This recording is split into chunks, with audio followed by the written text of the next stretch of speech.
Selamat siang, Bapak Ibu yang dikasihi Tuhan. Semoga pada siang hari ini kita semua dalam keadaan sehat dan tetap semangat. Adapun renungan singkat kita pada hari ini diberi judul Jangan Memegahkan Diri. Adapun bacaan Alkitab kita diambil dari 1 Korintus 9 ayat 16. Saya akan membacakan untuk kita semua. Karena jika aku memberitakan Injil, aku tidak mempunyai alasan untuk memegahkan diri. Sebab itu adalah keharusan bagiku. Celakalah aku jika aku tidak memberitakan Injil. Bapak Ibu yang dikasihi Tuhan, banyak jemaat di berbagai gereja suka menilai, mengukur, atau membanding-bandingkan hamba Tuhan yang melayani di gerejanya. Berbagai faktor digunakan untuk menilai siapakah di antara mereka yang layak disebut hamba Tuhan, yang berhasil, yang hebat, yang berpengaruh, yang banyak karunia, yang terkenal, dan sebagainya. Bapak Ibu yang dikasihi Tuhan, bukanlah pada tempatnya bila kita menilai atau mengukur pelayanan seseorang hamba Tuhan dengan kriteria kita sendiri. Popularitas, jabatan, dan jumlah anggota jemaat yang dilayani oleh seseorang hamba Tuhan tidak sepenuhnya menjadi ukuran keberhasilan seorang pelayan Tuhan. Yang berhak untuk menilai dan punya kriteria itu adalah Tuhan, bukan kita.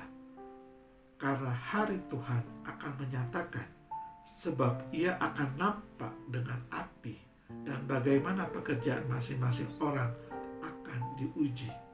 Ia akan diuji oleh api itu. Jika pekerjaan yang dibangun seseorang tanpa tahan uji, ia akan mendapat upah.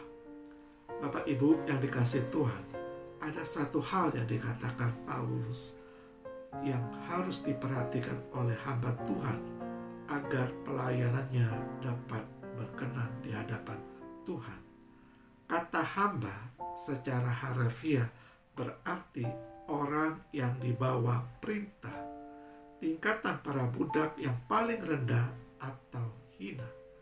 Sebagai hamba Tuhan berarti kita adalah hamba-hamba Kristus. Artinya dalam segala hal kita harus tunduk padanya. Paulus meskipun dia seorang rasul, tetapi tidak pernah memegahkan dirinya. Dia tetap menilai dirinya sebagai seorang hamba, sebagai budak hina dari Tuhannya. Harus disadari bahwa seorang hamba itu kapanpun dan dimanapun dia berada selalu di posisi terendah, paling sedikit dihargai orang. Karena memberitakan Injil itu adalah suatu tanggung jawab dan perintah dari Tuhan, maka tujuan utamanya adalah hanya untuk hormat dan kemuliaan bagi nama Tuhan, bukan untuk mencari hormat, kemuliaan, dan pujian untuk diri sendiri. Bapak Ibu yang dikasihi Tuhan, sehabis kebaktian minggu, ada seorang wanita menghadap ke pendetanya dan bertanya, "Pendeta, saya tidak mau bergereja lagi di sini." Pendetanya bertanya, "Apa alasannya?"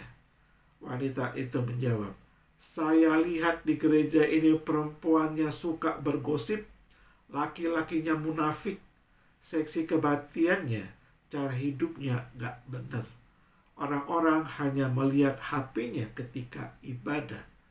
Ini hanya beberapa dari banyak hal yang salah di gereja ini." Pendeta itu kemudian berkata, "Baiklah, tapi sebelum kau pergi, tolong lakukan sesuatu untukku. Ambil segelas penuh air dan berjalanlah berkeliling gereja tanpa menumpahkan setetes air sekalipun ke lantai. Setelah itu, engkau bisa meninggalkan gereja ini seperti keinginanmu." Wanita itu kemudian menjawab, itu mudah sekali. Dia pun melakukan apa yang dimintakan Pak Pendeta. Setelah selesai, dia berkata kepada pendeta itu bahwa dia siap untuk pergi. Pendeta itu kemudian berkata, sebelum kau pergi, ada satu pertanyaan. Ketika kau tadi berjalan keliling gereja, apa engkau mendengar orang bergosip? Melihat orang munafik? Melihat orang memandang HP-nya? Wanita itu berkata, tidak. Pendeta itu kemudian berkata, engkau tahu mengapa? Wanita itu berkata, tidak. Pendeta itu kemudian menjelaskan, engkau fokus pada gelasmu, memastikan tidak tersandung dan tidak ada air yang tumpah. Begitupun dengan kehidupan kita, ketika kita mengarahkan pandangan kita kepada Yesus, kita tidak akan punya waktu untuk melihat, menilai kesalahan orang lain. Kita akan menolong orang lain dan fokus pada langkah kita bersama Tuhan. Selamat siang, Tuhan Yesus memberkati kita semua. Amin.